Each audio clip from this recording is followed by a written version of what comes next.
Selamat siang, Shalom. Hari ini saya ada di daerah Bitung, sedang menyeberang ke Pulau Lembe. Dan saudara sudah lihat bagaimana pemandangan Pulau Lembe. Hari ini ada kegiatan ibadah untuk rekan-rekan hamba Tuhan dan bertempat di Pulau Lembe. Nah, di belakang ini, ya, di sekeliling kami ini daerah Pulau Lembe yang sebentar lagi akan sampai. Nah, ada satu hal yang perlu saya sampaikan kepada saudara, bahwa ketika kita melewati pulau ini, di tengah lautan itu biasanya ada badai dan gelombang. Dan gelombang itu yang membuat orang-orang yang tidak biasanya naik perahu atau naik kapal akan merasa takut karena berpikir perahu akan tenggelam. Karena memang gelombang, kadang-kadang badai itu membuat orang merasa takut di dalam kehidupannya. Tapi saya percaya bahwa kalau kita bersama Tuhan, kita tidak perlu takut dengan badai itu.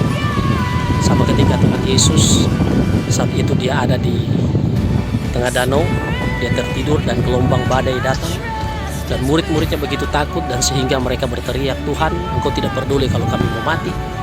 Lalu Tuhan bangun dan Tuhan hardik, ya, badai dan gelombang itu. Diam, tenanglah. Dan terkadang di dalam setiap persoalan hidup kita ada badai dan gelombang yang perlu kita tenangkan. Di mulut kita ada kuasa. Kita perlu mempraktekkan kuasa itu. Kalau ada badai gelombang, kita perlu mengatakan diam dan tenang. Entah itu apapun itu, persoalan apapun. Saya percaya bahwa Tuhan pasti menolong kita. Dan Tuhan pasti akan menyatakan kuasa.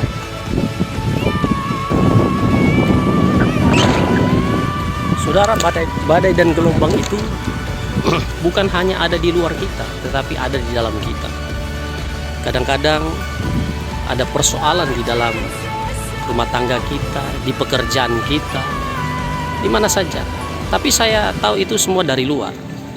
Ada hal yang lebih penting yang perlu kita hardik di dalam hidup kita, yaitu badai yang tanpa kita sadari. Ada pepatah mengatakan bahwa musuh terbesar adalah diri sendiri.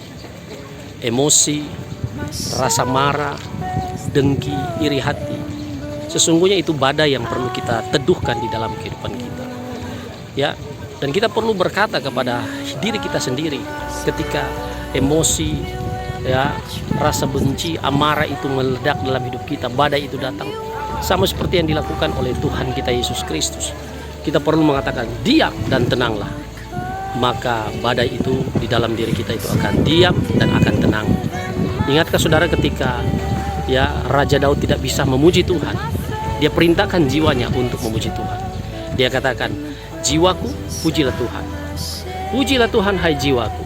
Sama seperti hari ini, saya katakan bahwa kalau badai itu datang di dalam kehidupan kita, kita perlu berkata, "Jiwaku, tenanglah. Jiwaku, tenanglah." Maka amarah, emosi, bahkan apapun yang ada dalam hidup kita yang tadinya akan bergelora, yang akan menjadi dosa dalam hidup kita, karena badai itu bisa menghancurkan diri, maka dia akan tenang dengan sendirinya. Jadi saudara perlu untuk mengucapkan firman Tuhan. Di mulut kita ada kuasa firman. Nyatakan itu, maka semua akan tenang. Badai apapun yang ada dalam hidup saudara akan tenang ketika saudara berkata, "Tenanglah hai jiwaku," maka itu akan terjadi. Dari Pulau Lembe, ya, Kota Bitung, Pulau Lembe, saya menyampaikan firman Tuhan ini, semoga menjadi berkat bagi kita semua. Shalom, sampai jumpa kembali di waktu dan kesempatan yang sama. Tuhan memberkati.